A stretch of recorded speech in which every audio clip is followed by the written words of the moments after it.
A Florida Gulf Coast University professor who teaches classes on racial attitudes is the author of a new study that's raising a lot of eyebrows. It finds that white admissions counselors at private colleges may be discriminating against certain black students. Professor Ted Thornhill sent over emails from fictitious black students, including some indicating an interest in racial activism, to hundreds of white admissions counselors all across the country.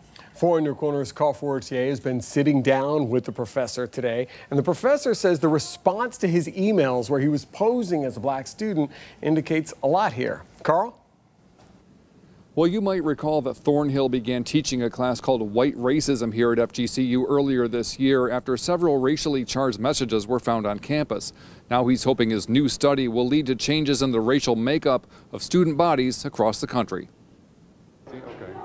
Professor Ted Thornhill raised eyebrows late last year when FGCU announced he would be teaching a class called White Racism, studying racial inequality. Now Thornhill has recently released a study called We Want Black Students, Just Not You, how white admissions counselors screen black prospective students. He sent over 1,000 emails from fictitious black students to more than 500 admissions counselors at predominantly white private colleges. About a quarter of those emails showed the made-up students had a passion for a certain kind of activism, which suggested an interest in anti-racist activism. They were involved in their community. His study shows that only about 40% of counselors responded to emails from racially activist students, compared to a 65% response rate for other interests. Thornhill thinks that speaks volumes. It's evidence that these admissions counselors, serving as gatekeepers for these institutions, are depreciating the collegiate aspirations of students who are committed to fighting against racism. The effect for the students who send these emails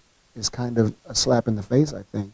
Thornhill says he hopes that college administrators across the country read his study and raise awareness with their counselors, and indicate to them that it's discriminatory. This could have, and I suspect would have, the effect of encouraging them to respond to all of the inquiry emails that they get. Thornhill's study was just released last month, but has already been widely read, and several major newspapers have done articles on it. He will be presenting the findings from his study at Duke University later this month. At FGCU, Carl Fortier, Fox 4, in your corner. All right, thank you, Carl. An attack at this Marion County gas station. This is the Orlando